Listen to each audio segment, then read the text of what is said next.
Tes DNA pernah enggak? Nah itu agak nyablak Pak ya, mohon maaf ya. Orang Madura, Pak Suwadar mikir, apa dihajar ya? Saya mau jadi gubernur Jakarta. Pak Jokowi maunya jadi Miswan, bukan saya. Oh, jadi Anda tuh tidak diharapkan oleh Pak Jokowi? Kalian jadi pejabat tuh kerjanya apa sih? Tapi sampai saat ini kan masih amburadul nih pemberantasan korupsi. Iya. Karena udah terjadi di mana-mana. Saya pikir yang berkuasa ini terlalu sombong dan angkuh. Paling repot sama orang berkuasa. Udah salah ngeyel gitu. Itu kita pusing.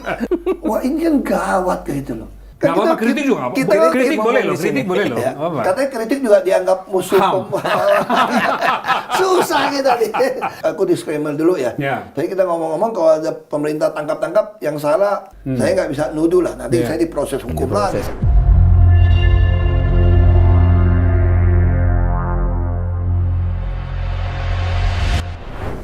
Pak Ahok, terima kasih Pak. Sama-sama Pak. Berkunjung ke tempat saya ini. Bagus Pak tempatnya Pak. Enak. Bagus ya? Enak. Lumayan Parkirnya enak. Pak enak. Iya, mari sini. Iya. Ini ruang sahabat Pak Ahok. Oh. Jadi sahabat harus di sini. Oh di tengah itu ya. Thank you Pak Ahok. Makasih akhirnya Oh, datang jadi juga. di tengah gitu ya. Iya dong Pak. Kalau di restoran tengah ini yang bayar. Pak.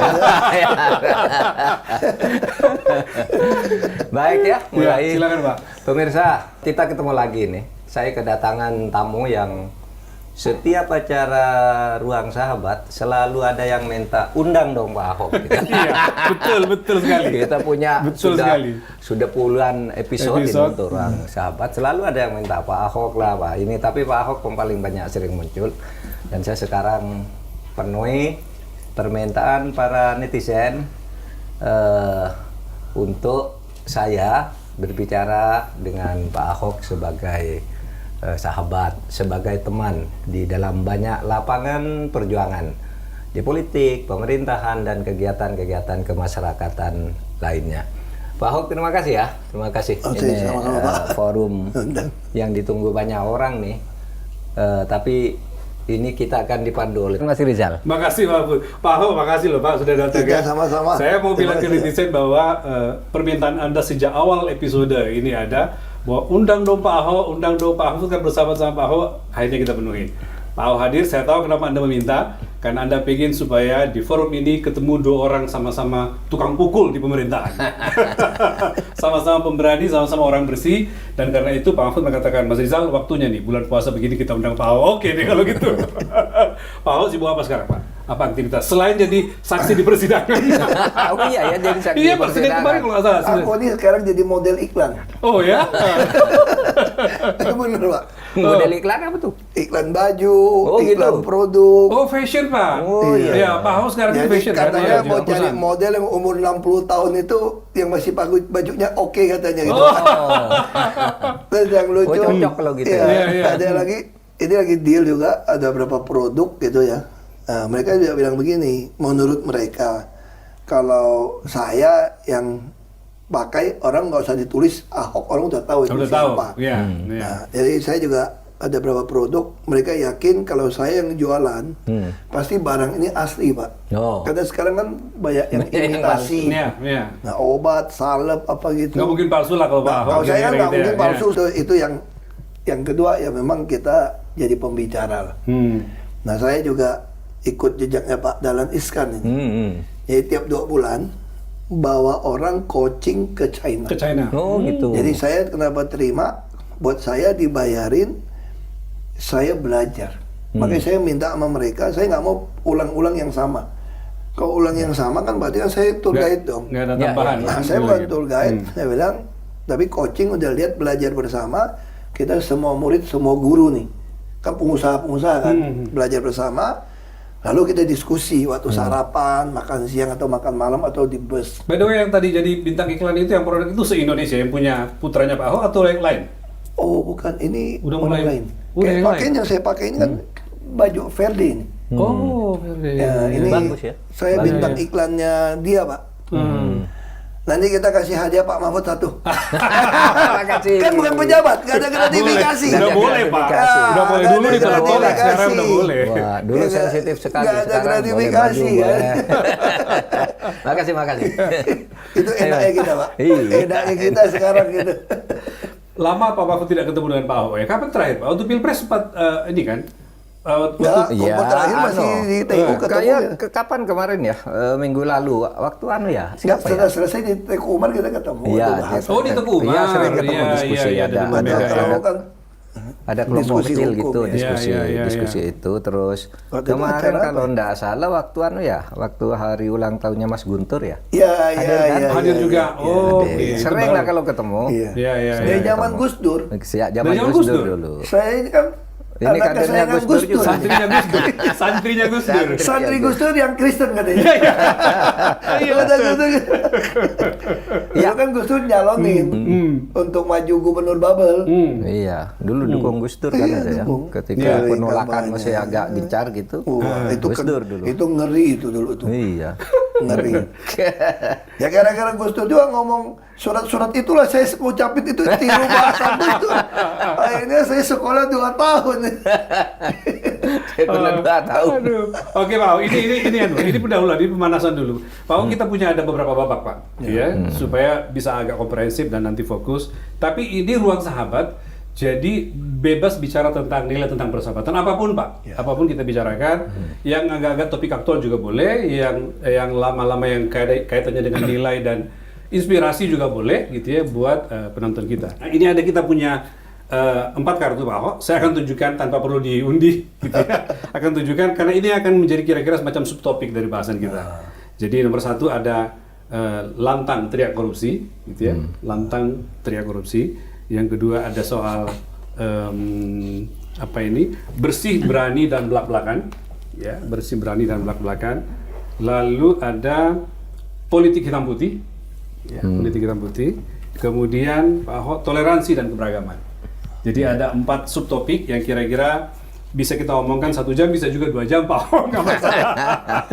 Nanti buka puasa sini. Buka puasa. kita buka puasa bareng.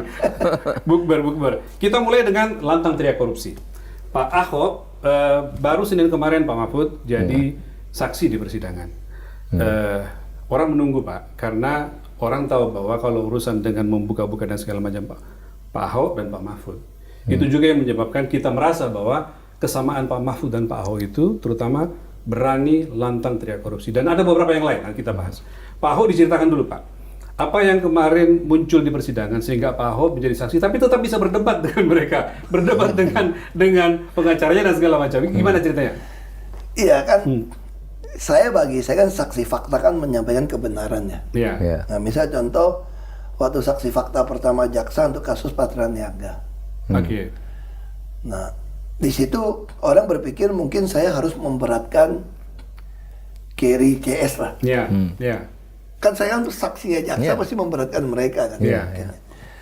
Dan kenapa saya juga bantah dengan jaksa, sampaikan. Bersih. Bagi saya itu ada sesuatu yang agak tanda tanya ya. Kan dia tuduh oplos. Iya. Iya. Tuduhan Dalam oplos. sidang kan nggak ada Nggak oplos. muncul. Itu juga yang Pak Mahfud sering Terus saya sewa, pertanyakan. kan. Jadi menurut saya walaupun istilahnya saya nggak tahu, jangan-jangan mereka pun dulu nggak ada yang dukung saya kok. Kan mereka juga kan nggak Iya, suka iya, dengan iya. sikap saya gitu Iya, ya. iya. Tapi kan saya kan nggak boleh milih-milih orang Iya. berdasarkan suka nggak suka, apalagi soal keyakinan gitu ya, apalagi soal etnis. Wah jangan-jangan dia turunan Arab atau apa. Jangan-jangan nggak dukung gua kan. Jadi, kita nggak bisa begitu cara berpikirnya kan. Oke. Saya di bawah sumpah, ya saya sampaikan. Nah menurut saya sih tentu tuduhannya beda dong sama yang di Gong gitu ya. Walaupun akhirnya dihukum sekian tahun. Nah itu jaksa atau hakim saya nggak bisa berbantah lah. Iya. Iya. Tapi kalau suruh saya membela, ya saya akan sampaikan fakta bahwa menurut saya yang dituduhkan nggak sesuai gitu. Nah itu yang kemarin beda lagi nih. Ini kasus LNG. Iya. Nah, saya saksi KPK. Harus menyampaikan juga. Nah ini terbalik nih. Kalau kita mau ngomong, makanya saya bilang gini. Jadi orang kita ini susah ya. Kalau kita udah mau pakai agama, pakai etnis itu susah. Saya baru duduk, saya nggak tahu. Saya juga nggak tahu yang tersangka itu agamanya keyakinan sama saya nggak tahu. Saya jujur saya nggak tahu. Iya, iya, iya. Lalu Si Direktur Gas Pertamina ini. iya saya nggak tahu. Iya, iya. Duduk sebelah saya semua. Saya nggak tahu itu juga keluarga saya nggak tahu. Langsung ngajak saya.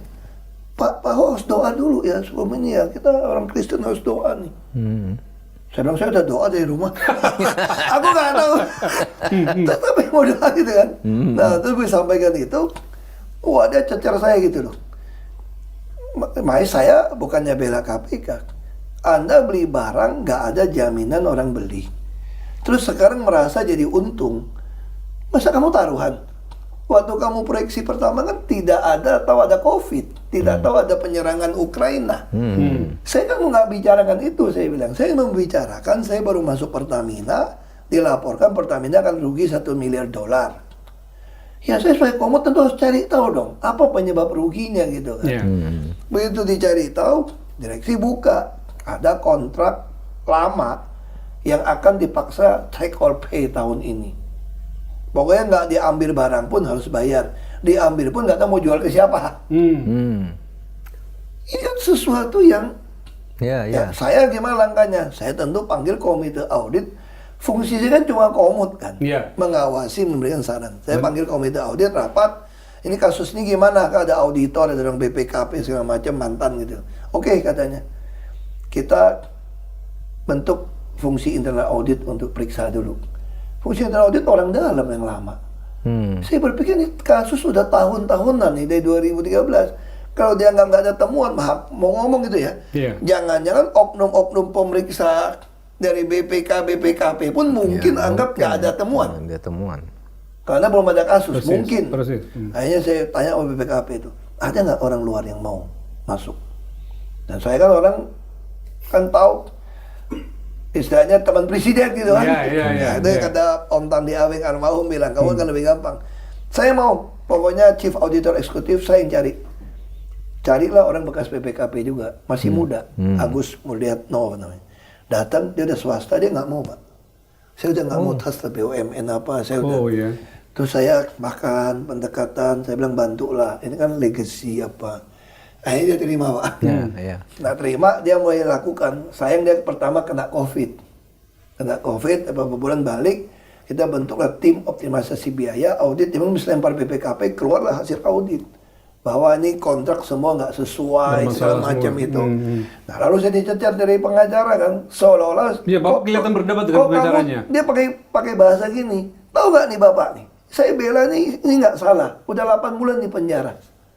Kenapa kamu laporkan jadi masalah? Itu makanya saya kayak gitu kan, ya seolah-olah kalau nggak ada Ahok kan nggak pernah ada masalah LNG. Dalam hati saya, berarti kurang ajar semua dong. Terus saya bilang, makanya saya marah kan, kalau lu nggak ada masalah, kenapa lu jadi tersangka? Persis. Kalau kamu tidak terima ini jadi tersangka, saya bilang hasil audit nggak bisa terima, ya kamu tuntut aja yang audit, betul nggak Pak? Kan saya juga nggak ada maksud mau menjarain siapa, saya juga nggak kenal kamu kok. Saya nggak kenal, saya bilang. Saya nggak kenal Pak, karena saya masuk udah berhenti Pak. Udah berhenti, saya nggak kenal. Saya cuma mau menyelamatkan kenapa ada kontrak yang bisa belanja $20 miliar, udah nggak ada yang beli terus gitu loh. Gitu Padahal ya. nggak ada jaminan pembeli waktu itu. Iya kan aneh kan. Alasan ada kebutuhan, kita nggak bisa. Terus termasuk yang mau Mozambik, untung batal. Untung sudah ada pembeli. Misalnya contoh gini ya, kalau kita dagang secara umum, terus ngejar kita. Dari mana pengalaman dagangnya? Ini kan, apa ya, etika umum gitu kan, orang dagang. Masa kalah sama orang Madura 24 jam, itu kan etika dagang gitu kan. Jadi saya bilang ini aneh. Menurut saya itu aneh, kenapa nggak ada temuan? Nah sekarang kenapa begitu ada saya, ada temuan? Lalu sekarang pengacara nyalahin saya, seolah-olah saya yang jahat kalau menjarakan orang. Kesannya gara-gara Anda Pak Ahok sehingga ini ada makanya aku keki. bukan saya Pak yang bilang ini ada fraud, ada kerugian. Hasil audit. Pak Mahfud, ngelihat sahabat Anda seperti ini, Pak Ahok masih terus bertahan berjuang dengan meneriakan pemerintahan yang bersih dan segala macam. Gimana menurut Pak Mahfud? Ya bagus lah. Saya melihat konsistensinya masih tetap di luar apa di dalam pemerintahan atau di posisi manapun atau seperti sekarang ini tetap sama lah. Saya memilih posisi yang sama karena berjuang itu kan tidak boleh. Makanya bisa dekat. Iya. Jadi padahal kalau kita lihat kan sebenarnya persahabatan Pak Mahfud dengan Pak Ahok itu bukan tipikal persahabatan yang sering ketemu banget kan gitu. Tetapi disamakan sama ide dan nilai yang Iya, diperjuangkan. ide dan Kira-kira nilai. gitu ya. Iya, iya. Bapak di DPR beda periode dengan beliau Beda DPR. periode, saya lebih dulu Bapak di DPR. pemerintahan beda periode dengan beliau Beda pemerintahan. periode. Tetapi dipertemukan oleh gagasan dan ide yang Iya. diperjuangkan yang sama ya. Entah kalau Pak Ahok kapan ingatnya ketemu saya Ya, nggak bisa tahu. beda loh, Pak. Tapi saya Kayaknya ingat waktu tahu orang PKB itu jadi menteri aja. Aku juga tahu orang ini, wah ini orang hebat banget, pinter banget ya. Kan ini kan kalau ngomong hukum kan saklek gitu ya. Iya, iya. Dan semua bicara data. Beliau ini saya bisa lihat gitu loh. Iya, iya, iya. Terus agak nyablak Pak ya, mohon maaf ya. Orang Madura, Pak Sumatera mikir, apa dihajar ya? Sama Pak Ahok. Ngomongnya juga keras gitu. Nggak lihat kanan kiri. 11-12 dengan Pak Ahok gitu. Iya, jadi waktu Nah, itu gimana, kan, Pak? kan Kementerian Keuangan, Dirjen Pajak itu ingin menunjukkan bahwa pajak itu harus taat, dibayar sesuai aturan dan jangan lalu diberi contoh lah ini loh orang yang membayar pajak. ditujukan ke publik. Iya, Iya. diskusi. Nah, di situ Dirjen Pajak itu berkampanye gitu bahwa pajak harus taat bayar pajak. Kita ada anunya itu. Ada slogannya tuh, Pak. Ada slogannya Iya. orang hebat. Orang bijak. Orang bijak bijak taat bayar pajak. pajak Taat gitu. pajak, ya. Lalu kami dianggap sebagai contoh orang bijak Iya. bayar pajak. Nah itu aja waktu itu Pak Ahok satu forum dengan Bapak ketika itu. bertemunya secara Bertemunya di situ. fisik, tapi sepak terjangnya sudah sama-sama tahu. Dia juga kan dekat dengan Gus Dur, saya dekat Gus Dur gitu ya. Kemudian di dalam wacana publik juga ini sering muncul dan memang sama kami wataknya. Pokoknya kalau urusan korupsi kita berteriak karena korupsi itu kejahatan yang luar biasa. Menurut saya kejahatan kemanusiaan yang luar biasa. Karena bayangin Anda kalau di pinggir jalan orang masih cari makan dengan menjual koran gitu ya. Sekarang orang sudah tidak baca koran. Iya. Kemarin tuh saya lihat sedang hujan gitu ya, ada orang laki-laki tua menjual koran sambil nangis. Saya tidak punya uang, tolong beli gitu. Masih ada orang kayak gitu. Sementara yang korupsi itu triliunan. Dan merasa biasa-biasa aja mereka. Yang begitu itu bikin Pak Mahfud dan Pak Ahok marah saya, ya gitu ya. Aduh, Pak, saya terharu dan itu kan sebagian atau belasan juta orang Indonesia itu masih mengalami hal kayak gitu. Gitu kalau enggak, kalau hitungan yang resmi dulu kan 24 juta ya. Orang yang miskin ekstrim kayak gitu yang tahun 2025. Itu pun menurut hitungan kita. Di mana setiap orang dianggap tidak miskin kalau punya penghasilan 19.500 per hari. Dengan ukuran itu kita orang miskinnya 24,7 juta. Ya, tapi kalau pakai ukuran Bank Dunia, orang miskin di tempat kita ini 172 juta. Karena ukurannya di sana yang dikatakan tidak miskin tuh penghasilannya 119 rupiah. Sekian 6,85 US dollar gitu. Yeah. Nah, seperti itu sehingga kita marah betul. Negara ini milik bersama. Kenapa masih ada orang miskin kayak gitu? Dan kenapa kemudian terjadi kolusi saling memberi, saling menerima di antara para penegak hukum dengan para koruptor itu, sehingga ada yang bebas dengan mudah, tetapi yang lain ada yang disia-siakan begitu saja, ada yang direkayasa agar kasus yang tidak ada menjadi ada dan sebagainya. Nah itu yang mungkin kesamaan saya dengan Pak Ahok, sangat sensitif kalau melihat yang kayak gitu. Pak Ahok, apa yang mendorong Anda untuk selalu berteriak tentang kalau penyelesaian korupsi? Ya, saya selalu percaya sama Pak Mahfud bilang kan, akar semua masalah Republik ini Adalah satu korupsi. kata adalah korupsi. Oh, oke. Cuma itu sebetulnya. Itu ya akarnya. Nah, jadi kalau kita bilang cari satu kata ya cuma itu. Jadi kalau kita mau beresin bangsa ini sebetulnya harus dasar tuh nggak boleh ada korupsi. Saya kira negara yang maju, mau Singapura, mau China, mau negara Skandinavia ya, mau New Zealand, semua yang dilakukan itu. Kalau kita pikir logika aja ya, kita ambil contoh yang kadang-kadang kecil, Singapura oke, New Zealand deh. New Zealand kan kota yang di pinggir, cuma lebih banyak dombanya daripada sapi gitu ya. Tapi kenapa investasi gitu banyak orang tanam duit? Karena mereka pemerintah itu betul-betul bersih loh. Dan melayani. Makanya duit itu kan nggak kenal primordialisme. Iya. Jadi buat orang itu warna kulitnya itu sehingga duit ke sana nggak kalau begitu kamu ya. hukum jelas, kamu nggak malakin gua, terus kamu adil, saya taruh duit sama Anda. Dagang juga sama kan? Coba kalau kita dagang buka warung, Sekali aja kamu nggak bayar yang konsinyasi barang ke kita, dia ngomong langsung barang tutup. Tapi kalau kita jujur, semua nitipin barang didagangin. Semua modal itu adalah nitipin barang kok. Nah sekarang kalau kita bicara apa yang Pak Mahfud dan Pak Ahok rasakan, Anda berdua kan cukup lama dalam pemerintahan ya. Pak Ahok ketika misalnya menjadi wagub dan lalu menjadi gubernur, seperti apa Anda melihat praktik penyalahgunaan dan korupsi itu, Pak Ahok?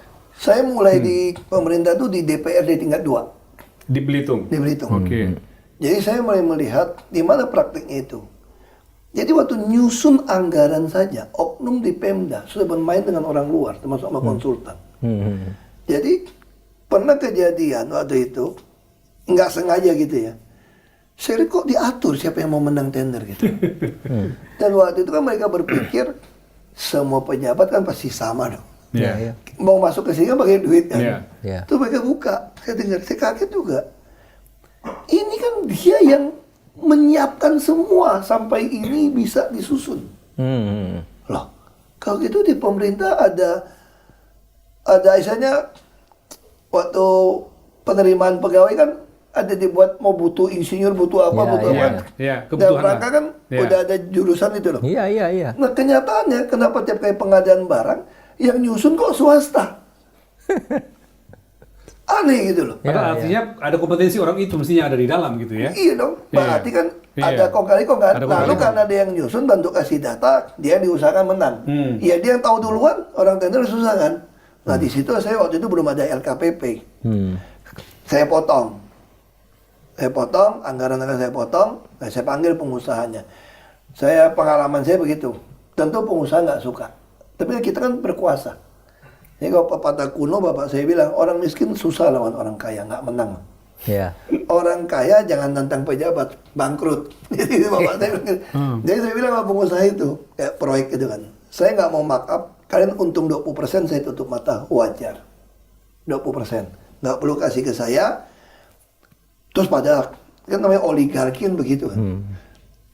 Semua kan ini langsung paham-paham kan. Iya. Kalau kita nggak mau ikut tender mau apa? Saya langsung bisa baca otak pikiran mereka. Langsung saya bilang gini, lo jangan macam-macam sama saya juga pengusaha lo. Saya punya BUMD kan. Kalau kalian nggak mau kerjain ini semua saya sapu oleh BUMD saya. Dan BUMD saya pasti bisa kerjakan. Terus saya lihat mukanya masih kayak, lu coba aja. Saya bisa baca pikiran kamu, saya bilang. Jadi Bupati Belitung Timur bicara lah. Saya bisa baca pikiran kalian. Kalian pasti berpikir pegawai dari mana? Gua kasih tahu lo. Pegawai lu gue bajak 2 kali 3 kali gajinya. Nggak mungkin setia sama lu nggak ada proyek pasti ikut gua. Nah sekarang kalian tinggal pilih ya, mau kerjain semua jalanan bagus, saya nggak mau ulang-ulang hot mic-nya, atau saya ambil alih saya kerjain, lu bangkrut semua aset lu gue beli, nanti bank semua gue ambil alih, gue punya BUMD. Hebat. Aku gituin. Iya. Takut pak. Takut ya. Makanya jalan di Belitung tuh mulus kan. Gitu ya. Mulus semua hasilnya. Ini serius kok. Jadi sebetulnya tuh kita jadi penguasa itu ya. Kalau mau tuh paling enak itu. Paling enak. Cuma memang paling enak tuh bukan jadi DPR kita pak. Iya. Susah pak. Paling enak tuh jadi pengambil kebijakan ya, penentu kebijakan Eksekutif. Iya. you jadi bupati, gubernur. Eksekutif yang benar, yang bersih, mikirin rakyat itu pasti. Makanya saya bilang ke Pak Mahfud, harapan kita tinggal di presiden sebenarnya. Iya. Kalau secara konstitusi ya. Iya. Kalau dia mau lakuin ini semua, ini betul-betul pasti bisa. Nah, belum lagi ngomong tambang, Pak. Tambang nih, Pak. Ini lucu nih, Pak. Ini korupsi ya. Korupsi itu macam-macam. Saya di dalam tuh saya jadi paham. Ini karena memang datang kan, misalnya contoh minta sawit. Minta lahan sawit nih, bos. Biasa kan ada partner lokal. Bos dari Malaysia lah, dari mana datang. Langsung nawarin gini. Pokoknya kalau Pak Bupati kasih izin, jangan khawatir Pak Bupati. Kita siapkan CV-nya semua, PT-nya. Pak Bupati ditanamin 10%. Jadi kalau saya kasih izin 30.000 hektar, saya punya 3.000 hektar sawit nih. Nah ini dia diurusin. Nanti kalau udah panen, bisa hasilnya mungkin 1 juta per hektar. Ya 3 miliar per bulan lah. Ya tiap bulan kita itu baru dari satu proyek ya, belum yang lain ngomong ya. ini kan, ini ngomong korupsi cara gitu kan. Nah terus saya bilang rakyat aja tuh nggak punya. Jadi ide saya waktu itu, tapi sayang kan balik lagi ke pemerintah pusat kan banyak. Plasma itu banyak bohong saya bilang. Inti plasma itu banyak bohong. Banyak pengusaha itu pakai nomini nama orang Iya. pegawai. Namanya saya usul waktu itu, saya punya cara yang betul-betul baik. Kita kan ngerti bangsa kita punya koperasi kan. Nah saya mendambakan tiap desa yang ada buka sawit, plasma itu adalah milik desa. Oke. Tepatnya koperasi desa. Jadi bukan merah putih, saya udah usul ini agak beda nih. Jadi beda nih. Dan belum muncul nama merah putih, Iya. oke itu baru sekarang. Maksud saya ini koperasi desa, setiap orang yang berpenduduk KTP desa itu adalah anggota otomatis. Sehingga dia tiap tahun dapat dividen. Lalu bagaimana yang ngerjakan? Kan ini Indi Plasma cuma pakai nama doang. Nah perusahaan induk ini silakan kelola ini. Nah orang desa harus diutamakan kerja di situ. Kalau dia kerja di situ, dia dapat gaji plus dapat dividen Dividennya. dari sawitnya. Dari sawit. Nah sehingga akan kaya sama kayak Finlandia, termasuk kayu. Iya. Kayu juga sama. Orang mau dapat izin kayu di desa ini silakan. Nanti kita tinggal bilang, misalnya hasil panen kayu itu atau dari panen sawit itu 10, saya nggak mau bagi untung, saya bilang. Kalau bagi untung kamu bisa bohongin saya, bisa bohongin dong Pak. Sama kayak kita punya toko kan. Iya. Saya bilang orang kampung lebih pintar, ada toko pinjam dagang dapat revenue sharing kan. Iya. Nah yang saya tawarkan itu, misalnya Anda panen sawit di desa saya, yang bagian saya gitu ya, bagian desa itu 10 ton.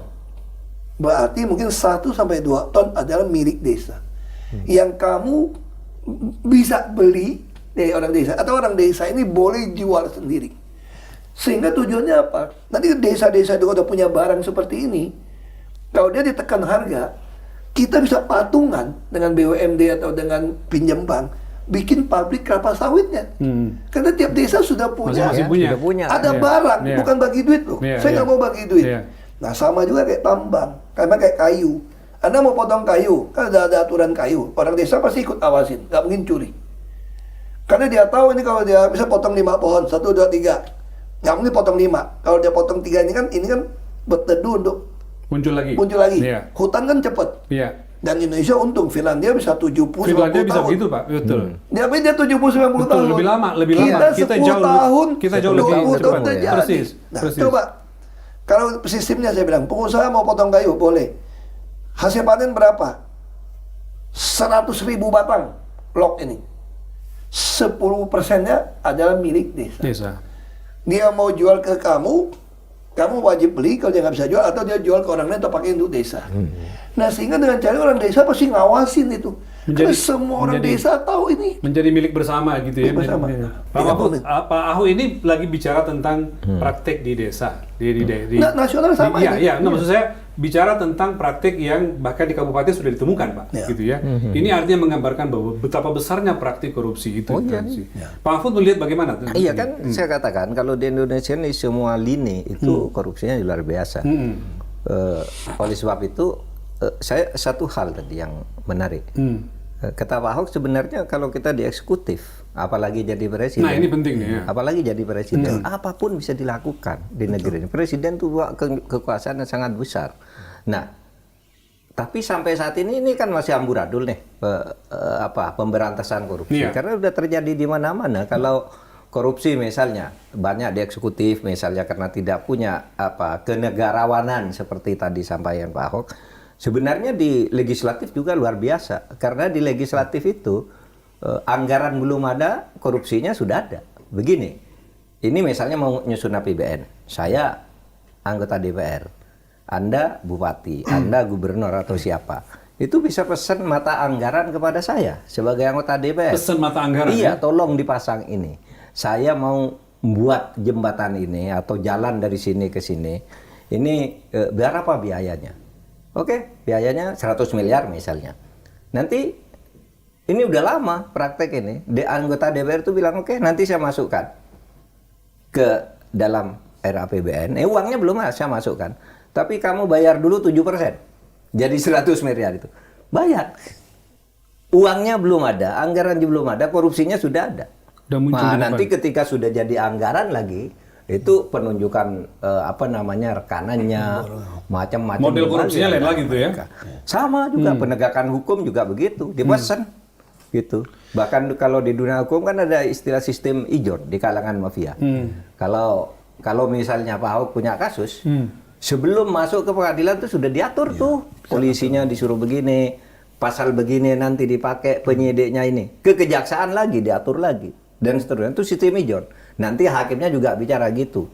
Nah, oleh sebab itu, saya merasa sangat prihatin akhir-akhir ini kan penangkapan-penangkapan. Kalau dulu mungkin penangkapan terhadap orang-orang di eksekutif saja, nah sekarang kan Termasuk kasus Nadiem itu loh. Iya. Itu kan sebetulnya menurut saya itu salah di mana gitu. Iya, Prof. iya, betul, Saya betul. pikir ya. Ini soal profesionalisme. Kan menteri kan nggak pernah nyentuh Nggak pernah nyentuh anggaran. anggaran kan dia Iya. buat Kalau mau kena, kebijakan. kecuali dia nyuruh ya, atau terima duit ya. Iya. Nah saya tutup dulu yang soal tambang saya izin Oke, dikit ya. lanjut boleh. Saya juga usul sama. Kenapa rakyat kita miskin di desa? Perusahaan tambang besar, mewah-mewah, punya bandara pesawat, kita gigit jari. Nah saya bilang, cara orang kampung dong yang paling gampang. Cara orang Bukan kampung. minta saham. Tanya sama orang warung Madura, lu paham deh betul. Bukan ada Pak warung Madura. Ilmu orang Madura, Ini orang cara Madura. orang kampung kok. Saya punya lahan, sekarang properti juga sama. Anda punya restoran yang top ya. Saya punya tanah nih. Saya nggak mau sewain loh. Anda buka restoran di tanah saya, nanti dari penghasilan masuk 10% punya saya. Wajar dong. Ya, nah, ya. kenapa undang-undang minerba nggak mau diubah saya bilang? Nah, Seperti undang-undang migas dong. Iya, iya, iya. Lifting kan 15% punya negara. Ya. Yang Menteri SDM keluarin harga dong. Nah, saya bilang gini, Anda mau tambang di kampung saya, desa saya. Ya sudah, tambang emas. Dapat 100 ton. Kalau 10%, berarti 10 ton punya Ya. pemerintah. Pertanyaannya, pengusaha mau nggak digituin minta 10-20%? Pengusaha bilang nggak mau. Siapa bilang? Yang terjadi itu nama oknum pejabat keluarganya punya izin semua, Iya. saham. Iya, iya. Akhirnya nggak pernah mau kasih ke negara. Iya, iya, iya. Coba migas kok bisa lifting minyak sama gas 15% punya negara. Itu saya bilang semua hutang lunas, Pak Mahfud. Bayangin, kalau saya nggak mau ambil saham. Misalnya kita lagi ramai Freeport nih, Freeport, diperpanjang sampai selesai. Kalau saya, lo mau perpanjang sampai selesai, saya kasih. Tapi setiap kali mineral yang lu angkat, 20% punya saya, negara. Di luar royalti yang lain. Kalau Anda bilang nggak mau, saya tenderin. Siapa yang mau? Pasti banyak yang Terus mau. kalau semua Benar. dikali bilang nggak mau Pasti ya, yang mau. pada bilang nggak mau ya. Iya. Itu saatnya panggil BUMN kita. Iya. BUMN, lu buktiin, lu masih untung kasih Iya. negara 20%. Iya. Ini BUMN kita juga nggak beda sama swasta, Pak. Ya Sama. gimana cari duit? Mudah suntik duit juga. Iya. Makanya kita miskin. Coba kalau dengan cara ini ya Pak, ya. Saya jamin hutang selesai. Iya kan? Semua orang, misalnya Pak Mahfud presiden ya, aku berani usul gitu Pak, Bapak umumin sama orang, kamu tinggal lapor sama kami, kalau satu keluarga penghasilan di bawah UMP di daerah kamu, lapor aja, nanti listrik dibayarin, subsidi semua, Nah. pakai voucher digital, selesai Iya. Pak. Iya ya. Semua ditanggung Pakai ya? voucher. Pakai voucher. Begitu voucher sebulan Anda nggak pakai, hangus. Kan gampang pakai voucher, Bagus ya. teknologi, Iya, iya, iya. nggak bisa Anda jual. Menarik, menarik, menarik. Ya nggak? Ya, Iya, nggak ada iya, lagi orang iya. curi bensin Iya, lah, iya, curi iya. solar lah, Iya. curi gas, nggak Iya, ada lagi. iya, itu. iya. Kesejahteraan Nggak ada. masing-masing orang sudah bisa dijamin Listrik gitu ya. 1.300 watt, udah subsidi, berapa nggak usah bayar. Mana sih ada orang kelas menengah tahan 1.300 watt, Pak? Ya. AC satu aja bisa jatuh turun tiap malam. Iya. Pak Bisa Mahfud. ketak-ketik. Bahwa Iya, ada iya. yang saya teruskan, Bapak bisa tadi bahwa rumusnya sebenarnya ada pada eksekutif di presiden Iya, gitu. iya. Dan kita tahu semua itu, bahkan pemimpin negara dimanapun saya kira tahu rumusnya itu Pak. Iya, iya. Tapi pertanyaannya, kenapa nggak jalan Pak? Kenapa korupsi terus bermunculan dan membesar gitu? Saya tidak tahu juga kenapa yang begini ini kok nggak diatasi gitu. Kalau di dalam spekulasi publik ini kan karena terjadi saling sandera Saling menyandera. sandera teorinya itu ya.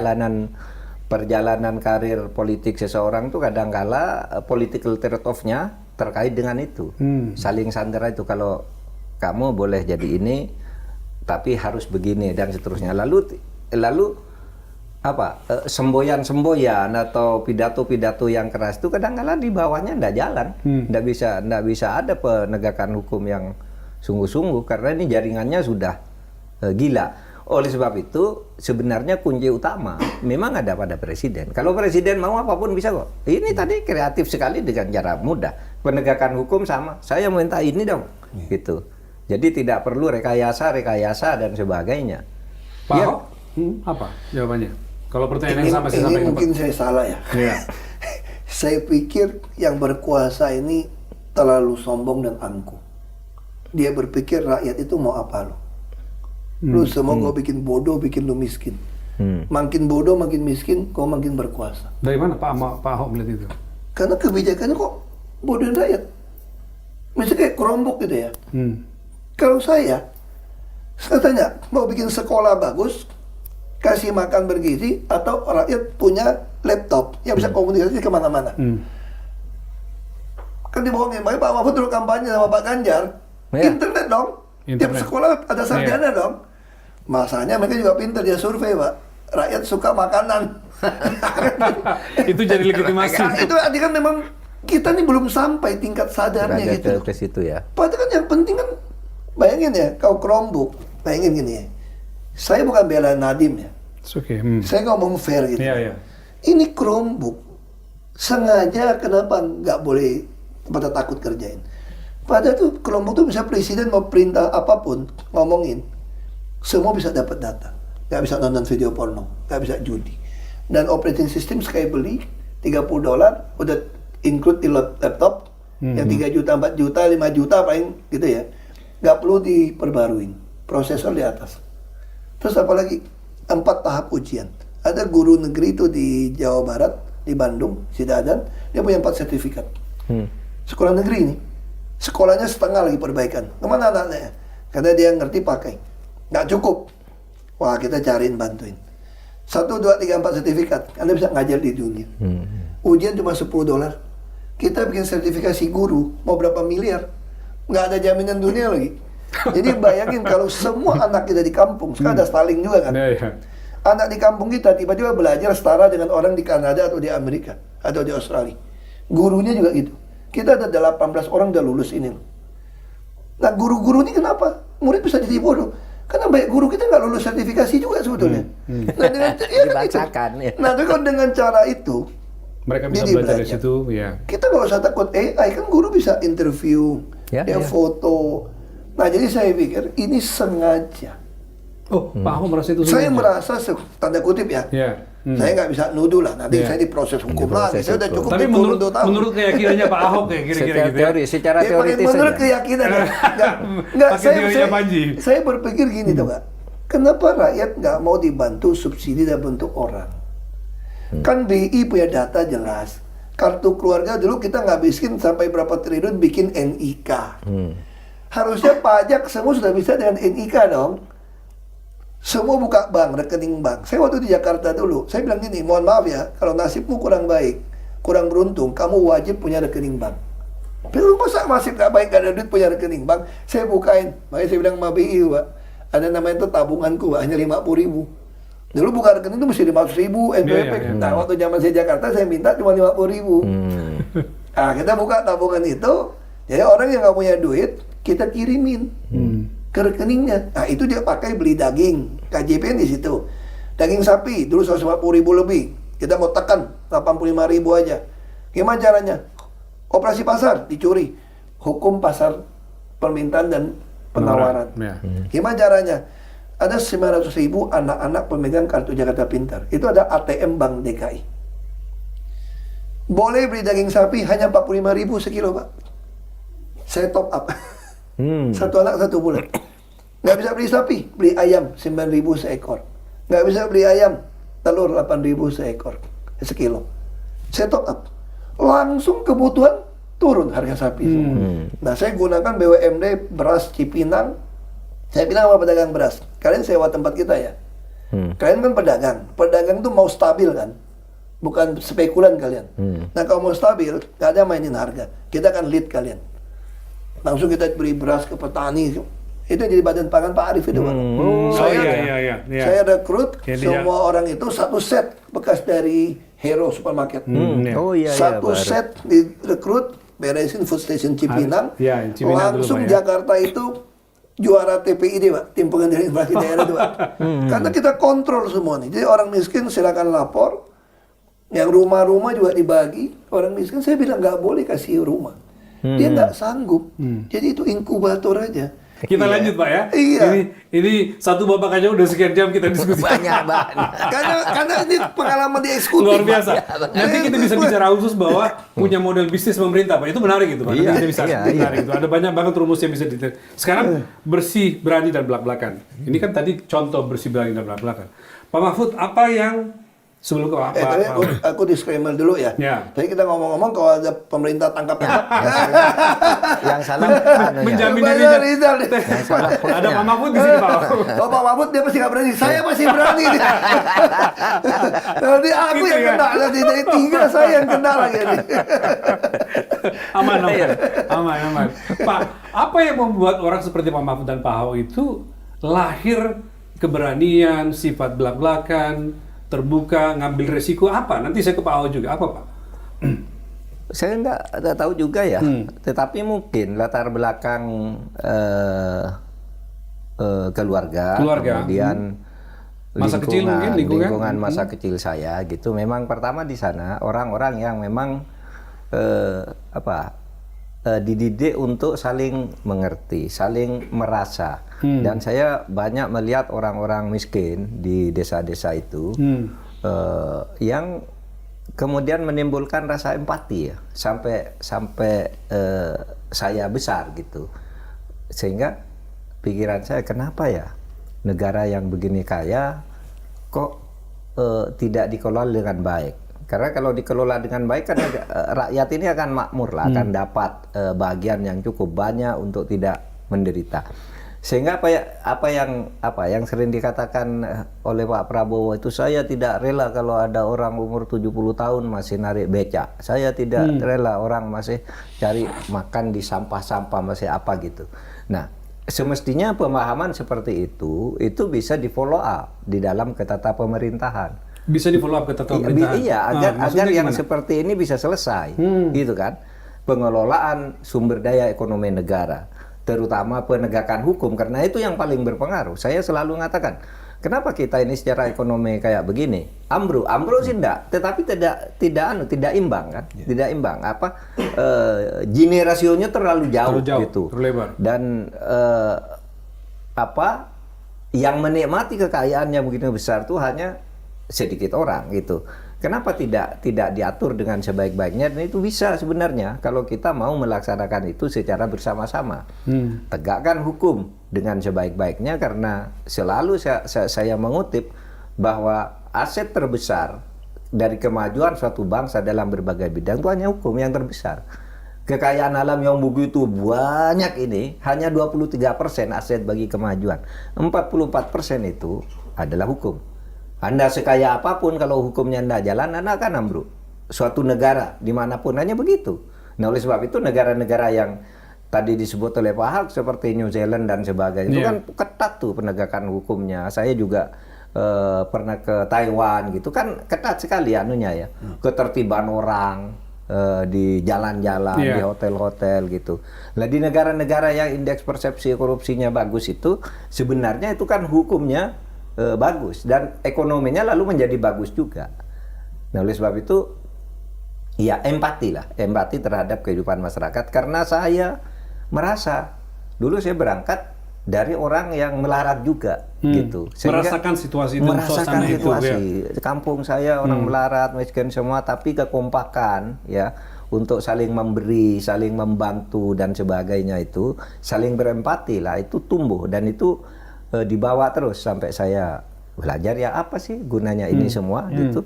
Kalau tidak untuk mereka ini kan milik mereka juga. Jadi terdorong oleh itu ya. Terdorong oleh itu. Oleh suasana itu. Sehingga saya ya marah juga seperti kemarahan Pak Prabowo. Kamu jangan main-main negara ini, akan ku kejar kau sampai kemanapun. Kemarahan saya sama seperti itu. Karena tumbuh dari lingkungan di mana masyarakat yang tertindas itu banyak sekali. Dan sesudah saya belajar hukum, belajar politik, sosiologi, di sini nih kuncinya. Penegakan hukum kita ini sangat lemah dan penuh kolusi di berbagai sektor. Oleh sebab itu, ya saya akan selalu berteriak aja. Karena kan bisanya gitu loh Pak Ahok, kalau diberitahu, kan kalau kamu mau berjuang, kalau kamu punya kekuasaan, gunakan kekuasaanmu. Tapi kalau kamu kekuasaan tidak ada, kamu punya mulut untuk bicara, untuk berteriak, meneriakkan kebenaran. Tapi kalau nggak bisa lagi udah berdoa saja. Itu selemah-lemahnya iman kata ini. Selemah-lemahnya Kalau iman, dalam agama gitu. Islam ya. Sebelum didoakan katanya. Sebelum didoakan.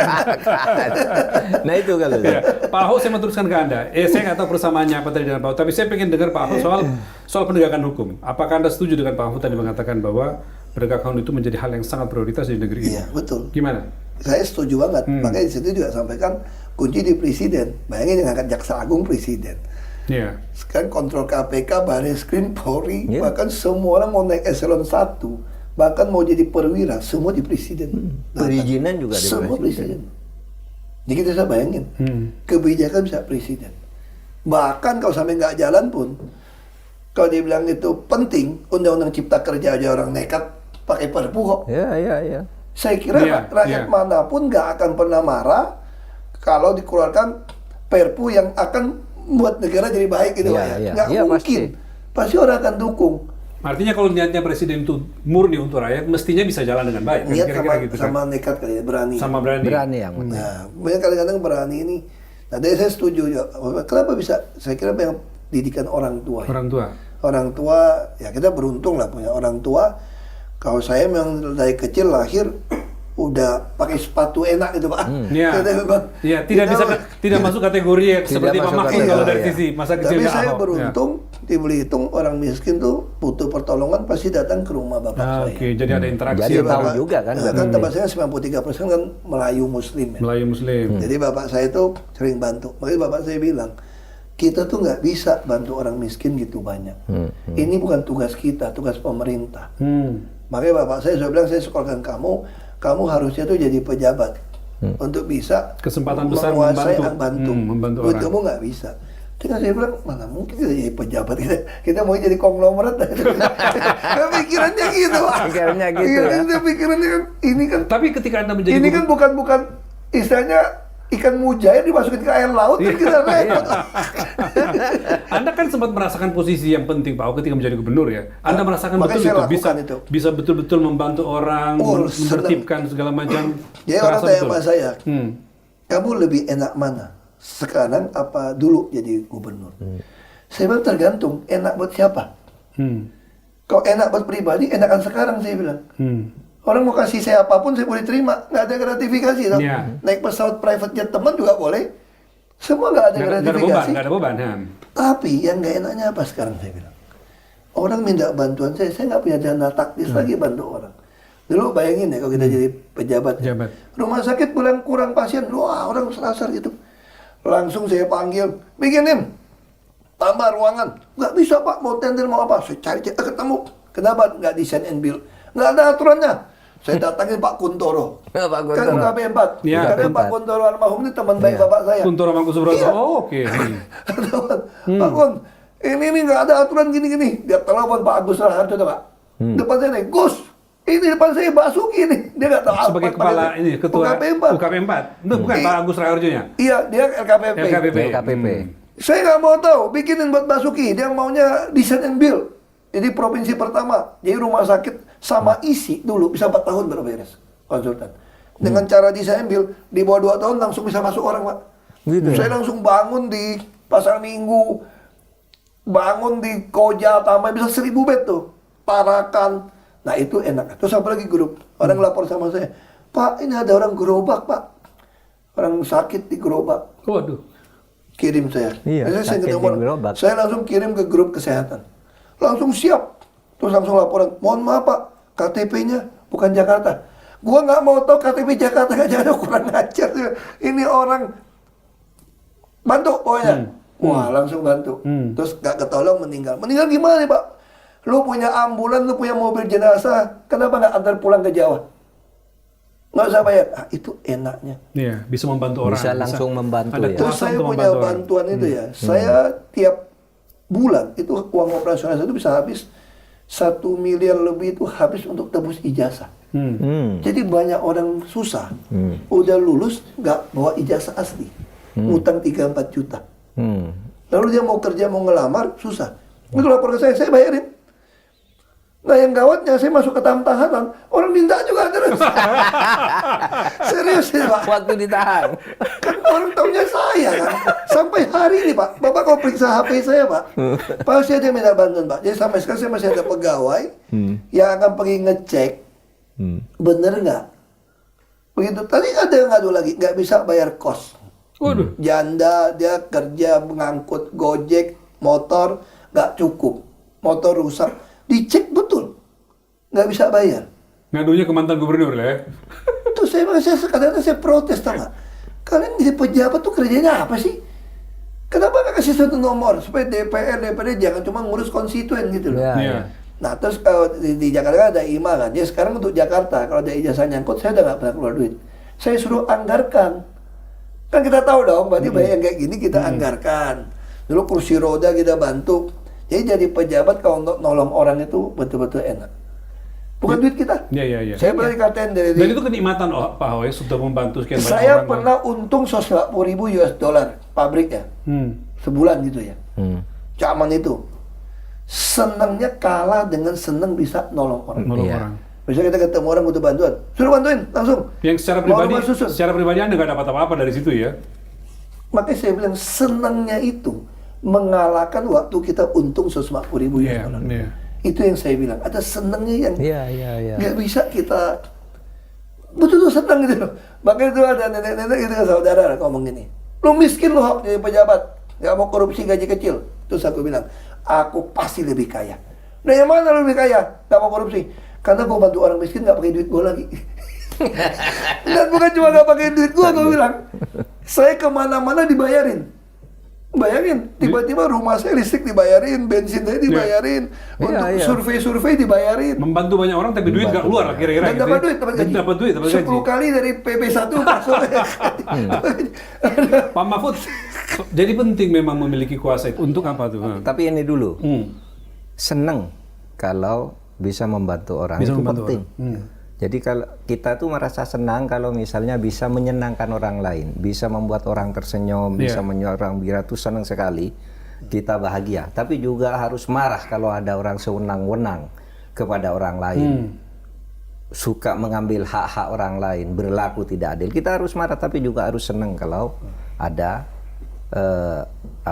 Orang yang tertolong. ada peluang kita membantu Membantu orang. orang. Dalam situasi apa? Bisa uang, bisa kasus, bisa apa. Kalau orang yang tertindas itu harus kita bela. Nah itulah sebenarnya tugas kemanusiaan kita. Keadilan dan keberadaban itu di situ sebenarnya. Kalau kita merdeka itu untuk apa? Agar kita bisa membangun peri keadilan dan keadaban. Ya. Nah itu yang harus menjiwai kita. Nah kalau persoalan kita bisa membantu orang kalau kita itu punya kekuasaan, ya memang begitu. Coba Anda punya apapun gitu ya yang Anda inginkan, tetapi ada juga mungkin kemampuan atau berpikir untuk meratakan pendapatan atau kekayaan alam. Kalau Anda ada punya kekuasaan, Anda bisa, ya kan? Bisa dengan selembar surat, dengan nelpon seseorang seperti Pak Ahok itu, tolong itu kan bisa karena punya kekuasaan. Punya kuasa. Coba kalau ndak punya kekuasaan, siapa lu kok nyuruh orang jadi itu kan? Kalau ini kan gampang, dengan memo kecil saja, tolong tuh ada orang sakit di situ, tolong dibantu. Itu ada orang ndak bisa makan, tolong dibantu gitu. Nah itu kekuasaan. Itu sebabnya kalau ini bulan puasa ya. Ini bulan puasa. Kalau di dalam agama itu diajarkan kan gitu. Diajarkan apa? Melaksanakan kebaikan agama itu adalah saudara kembar dengan punya kekuasaan. Anda mau melaksanakan ajaran agama yang bagus bagi kemanusiaan untuk nolong orang, itu tidak akan tidak akan bisa berjalan baik kalau tidak dituntun oleh moral agama. Tapi kalau Anda punya moral agama kok tidak ada kekuasaan, juga tidak ada gunanya.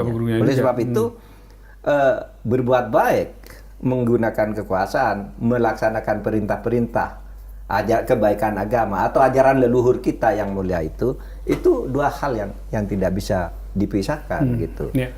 Dan saya juga tahu Pak Mahfud ini walaupun orangnya keras ya, kalau kita bisa kasih data yang masuk akal, dia terima kok. Ya, iya pasti. Nah ini namanya orang yang memang terdidik dan profesional gitu loh. Iya. Ini data gitu loh. Iya. Nah Ganjar juga orangnya begitu. Paling repot sama orang berkuasa. Udah salah ngeyel gitu. Itu kita pusing. Sudah salah kan? Udah ngeyel dia nggak mau tahu. Lu ngomongin dia nggak mau denger juga. Terus dia bisa, lu mau apa? Wah ini kan gawat kayak gitu loh. Kan kita nggak bisa lihat kan karakter orang. Nggak bisa kita lihat gitu loh. Tapi persoalannya kan pikiran seperti ini ada di pembentukan Danantara ya. Sebenarnya Itu udah ada apa INA. masalahnya di Kalau mana? udah ada INA. Ya sebelumnya udah ada INA tapi ya. Saya bukan mau kritik Danantara Pak ya. Nggak apa-apa, kritik juga nggak apa-apa. Kritik boleh loh, kritik boleh loh. Ya, Apa? katanya kritik juga dianggap musuh. Ham. Susah kita nih. Aduh. Ya, gimana, kita gimana? udah pernah kuliah, udah cukup lah. Kuliah 2 tahun udah cukup ini. Kuliah. Kan kita udah punya INA pertama, idenya. Indonesia Sovereign Fund. Iya. Iya. Itu udah benar. Bahkan saya usul sama Pak Jokowi waktu itu. Karena itu buku putih begitu. Kalau menurut saya Pak, nggak ada Menteri BUMN lagi Pak. Bubarin Pak. Buat saya negara ini nggak perlu ada BUMN juga. Saya berkuasa kok. Misalnya contoh kayak Freeport. Ngapain saya keluarin duit, minjam duit, sampai mau beli saham 51%. Ya, 1%. Tahu nggak artinya kalau saya punya saham 51%? Kerusakan lingkungan Anda yang Anda pakai puluhan tahun, sekarang saya ikut udah beli dari Anda, saya ikut tanggung jawab 51%. Pindah ke Anda gitu ya. Pindah Kewajiban ke Anda membangun smelter, saya ikutan sekarang. Ya, Kalau saya nggak mau. Nggak usah repot. Saya sih nggak mau bagi untung. Saya maunya cara kampung saya dulu. Nikel lu angkat, emas lu angkat, tembaga lu angkat, Ambil 20% buat punya rakyat saya. gitu ya. Iya. Saya juga akan bayar royalti. Saya duduk anteng-anteng aja. Itu yang saya maksud. Tuh kalau ada dana ngapain sekarang ngambil duit konglomerat itu banyak. Terus buat main saham. Kawat dong, kita mesti produk sesuatu dong. Itu juga saya bilang kayak koperasi gitu ya. Kan kalau mau beneran, kenapa nggak mau semua yang disita, sawit-sawit, tambang yang disita, semua orang kerjain, berlaku hukum tadi tuh. Ini punya koperasi desa. Setiap penduduk adalah anggota koperasi. Dapat dividen. Kaya negara ini. Kalau rakyat kaya, buka toko apapun laku, Pak. Kan Iya, itu hukum ekonomi kan. Iya. Nah, jadi ya itu faktanya begitulah. Iya, Menurut iya. saya Danantara itu buktinya apa? Bukan saya yang ngomong lah. Kalau Danantara berhasil bagus, kendalikan ini semua, rating kita, peringkat kita turun nggak? Jadi nggak usah berdebat nih, nggak usah main jago kandang. Kalau kan itu orang mereka nggak jahat dong. Iya, Kan namanya perusahaan investasi. Dia harus sampaikan kepada investor kan, negara ini hati-hati loh. Iya. Negara ini hati-hati. Ini bisa ke negatif, bisa apa? Diperingatkan sebelumnya, iya. Bahwa Itu artinya apa? Iya. Berarti kita nggak lakukan PR yang dilakukan, Iya, ya, disarankan sama dia. dilakukan. Iya. Sebenarnya- Makanya peringkatnya pada iya. turun, Pak. Sebenarnya kita kan ingin mempertemukan toh ide Pak Ahok tadi. Kenapa sih tidak dikelola baik? Maka saya tanya, itu Danantara tuh apa sih masalahnya? Kan gitu kan? Ternyata iya. masalahnya di situ tadi. Kita lanjut, Pak. Politik hitam putih. Dua orang ini dianggap oleh banyak orang bahwa tidak pas jadi masuk partai politik di mana kepentingan dan segala macam itu dikompromikan. Gimana Pak Mahfud menghadapi itu sebelum saya ke Pak Ahok lagi? Ketika menjadi politisi di PKB, ketika di DPR misalnya, bagaimana menghadapi kompromi-kompromi itu? Sementara Anda kan hitam putih orangnya Iya, seperti Pak Ahok. itulah lemahnya kalau kita di politik itu, apalagi kalau di parpol ya kita harus kalah di dalam persaingan ide itu. Harus kalah. Iya. Oleh sebab itu ketika dulu Pak Ahok saya mau masuk ke DPR, oleh Gus Dur tuh nggak boleh. Pak Mahfud, kamu nggak cocok masuk ke DPR katanya. Lah kenapa? Kamu tuh nanti jadi dia bilangnya waktu itu jadi ketua Mahkamah Agung. Gus, saya bilang Mahkamah Agung tuh yang milih DPR juga dan tidak bisa jadi ketua sembarangan gitu. Enggak, kamu jangan jadi DPR. Lah kenapa? Di DPR tuh banyak bohongnya.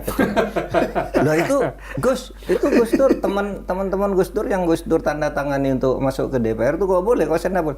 Kalau mereka memang tukang bohong. Teman-teman Walaupun ini PKB waktu itu satu partai. Biar saling berbohong ya. Kalau Pak Mahfud jangan. Waktu itu. Hebat Gus Dur ya. Nah, Udah tahu. itu Gus Dur ingin mengatakan Pak Mahfud itu orangnya hitam putih. Nggak bisa kamu. Di Makanya, situ akan hilang peranmu, akan hilang idemu gitu. Jadi Gus Dur begitu. Itu mereka memang tukang bohong. Tapi saya masih hati-hati, jangan niru omongan Gus Dur. Tiru Bisa aja keluar namanya. banyak. Coba ditiru apa itu? Kata Mbak ini tuh nggak? Saya bilang, itu kan Gus Dur yang ngajarin saya ngomong. Itu kan bapak saya, Pak. Bapak ngomong, bapak dimasuk penjara. Gus Dur yang ngomong nggak apa-apa. Pak Ahok, kembali ke soal politik tadi. Pak Ahok kan pernah di partai juga ya. Pernah di Golkar, kalau nggak salah di Gerindra juga, terus sekarang di PDI Perjuangan. Apa yang Pak Ahok perjuangkan di partai itu, dengan tadi sebagai orang yang hitam putih gitu ya, nggak mau kompromi, apa yang Anda perjuangkan di situ? Saya jujur aja tuh, saya nggak pernah target mau legislatif. Oh, oke, nggak pernah target. Target saya itu eksekutif. Eksekutif. Makanya ketika saya memulai teori ini, saya berpikir dulu, saya mau jadi bupati nih, beresin. Supaya orang miskin nggak datang ke rumah saya. Itu aja pikiran saya nih. Saya tuh tugas saya itu. Dan bapak saya pesan gitu. Terus berantem sama pejabat, tutup pabrik saya. Jadi misalnya bapak saya meninggal, baru saya sadar omongannya benar gitu loh. Makanya saya mulai berpikir, saya mau masuk ke politik, ditawarin DPR RI saya. Kan saya kalibernya dianggap punya pabrik, S2, tinggal Jakarta, DPR RI. Terus saya pikir saya masuk DPR RI nggak ada guna, ada faksi, nggak ada guna. Iya. Saya nggak mau. Dia maunya apa? Saya mau DPRD tingkat 2 aja. Terus Dr. Ciil Sarir, Sarir. bapaknya Pandu nih, yang Danantara nih. Iya. Ya memang beda lah ya. Partai Indonesia Baru ya. PIB. Oke. Ya, teman. Kan saya suka, kenapa saya mau PIB? Partai ikut Basuki. Oke. Itu aja dasar. Cocok. Masuk ke DPRD, dimarah-marahin, kamu nggak cocok DPRD. Enggak, saya bukan mau ke DPRD, saya mau jadi bupati, saya bilang. Mana mungkin jadi bupati? Mungkin nggak mungkin urusan kedua. Minimal ide saya sampaikan. Nah, saya percaya teori Abraham Lincoln. Rakyat itu tahu teori ini walaupun nggak pernah baca atau nggak pernah dengar ya. Yang bilang Mau mengatakan menguji karakter seseorang, kasih dia kekuasaan. if you want to test man character, give him a power. Ya, jadi saya yakin rakyat bawah itu nuraninya baik. Cuma karena dia sering dibohongin, dia nganggap kita semua sama. Iya. Nah, makanya saya harus ada lapangan, panggung untuk mempertontonkan karakter saya tuh. Saya mau layanin kalian. Saya ini pelayan kalian. Dan menurut saya panggung termurah dan termudah diraih adalah DPRD tingkat 2. Makanya saya masuk. Dan teori itu betul. Saya kerja 7 bulan, mereka orang jadi bupati, Pak. Padahal kalau dari sisi agama, etnis ya, 93% itu Muslim. Dan Yusril Iza Mahendra kan kuasain bulan bintang. Iya. Tapi rakyat kan punya nurani. Persis. Dia tahu bapak saya juga bangun masjid banyak. Kita juga nolong orang Islam juga. Karena memang lingkungannya kan Melayu kita semua. Sekolah juga negeri, teman saya juga pada Melayu semua. Jadi terpilih. Nah, teori itu kenapa waktu saya masuk ke DPR RI? Saya nggak mau masuk DPR RI tadi, Pak. Saya kalah di Gubernur Babel. Waktu untuk di MA, ada oknum bilang bisa disogok. Saya pikir, saya juga orang yang suka baca cerita nabi-nabi, Pak. Nabi Sulaiman pernah tulis satu tulisan itu. Sebuah negara itu runtuh karena pejabatnya suka suap. Jadi saya merasa kalau saya mau jadi pejabat itu saya nyuap. Saya bukan negakin negara dong. Meruntuhkan ya. Tapi saya kalah. Dimaki-maki orang. Orang bilang politiknya begitu. Kalau kamu kalah, nyogok, menang itu dosa. Ini kan kamu menang. Tapi kalau nggak disogok, nggak bisa menang. Wah, saya bergumul lagi India, saya nggak jadi. Dokter saya juga bilang, saya kenal 2 Ahok ya. Kita makan di es krim Lagusa tuh, karena sidangnya MA waktu itu. Gue kenal 2 Ahok ya, sama-sama gila kayak lu ya. Gue nggak mau lu mati terbunuh ya. Itu ada Suhoki, sama gila kayak lu katanya. Ini Ahok juga gila.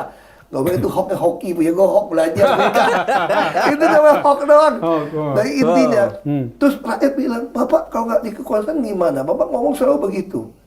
Masuk DPR. Wah, DPR yang mana nih? PDIP nawarin. Partai nawarin. Nah, terus saya berpikir, saya ini orang kadang-kadang agak mistik, Pak. Oh gitu. Kalau saya ditawarin Demokrat juga. Terus Om saya bilang, Demokrat baru mulai kan. Wah, ini kalau lihat muka orang Chinese kan tukang suka lihat muka orang. Itu lihat di TV tuh, kata bapak saya nih katanya. Ini muka SBY ini, lu mesti ikut dia nih. ini minimal 2 periode presiden. Kata Oh, Bapak gitu. Ahok. Dan enggak ada om saya nih. Oh, oke, Om. Dan dia belum ada orang banyak. Lu cocok ikut partai dia kalau mau calon. Dan betul 2 kali jadi presiden ya kan? Itu tukang kuam yang tuh nggak tahu dari mana ilmunya dan itu.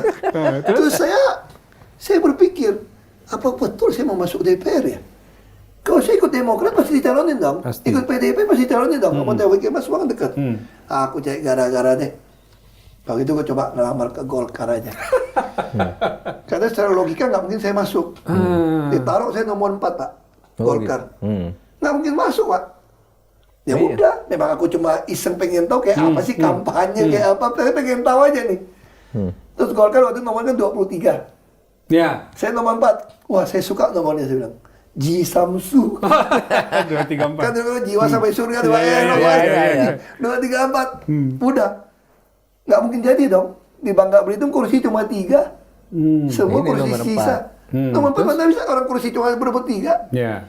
Tahu-taunya MK, mungkin Bapak Mengubah putusin. putusan. Oh, suara Suara terbanyak. terbanyak. Oh, Anda. Masuklah saya ke Iya. DPR. Berarti Cilaka gitu ya. dapat berkah dari saya. Iya. Karena fair kan mengadministrasi Gara-gara keadilan. putusan MK. Masuklah saya ke DPR. DPR. Masuk situ saya baru sadar. Rapat-rapat nih kita ini cuma jadi kayu bakar nih, makan daging nih. Nah udah 1 tahun 2 tahun belajar, saya udah mau minta keluar. Cari keluar nih gimana caranya keluar. Nanti masyarakat marah dong. Wah gimana caranya di keluar nih. Jadi kalau jadi gubernur Babel disuruh wakil, panggil dari Adai, kan masih keluarga dia orang Bugis juga kan. Keluarga. Saya ini angkat orang Bugis Pak, anak Pak. Jadi keluarga Oh, gitu. banyak ya, jadi panggil. Itu gubernur tergantung kamu nih, Hok. Panggil dari Bang Adai. Kamu jadi wakil atau mau jadi gubernur terserah, kita kasih ke lu.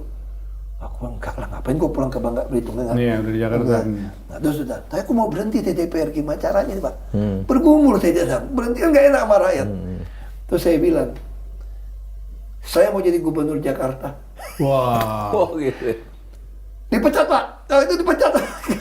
karena ini kan porsinya Tantowi, Haji Samsudin. Oh, The Golkar ya. Golkar, Iya, tapi dipecat iya, katanya. iya. Ya udah, dipecat ya pecat. Pokoknya gua mau keluar lagi lah gitu lah.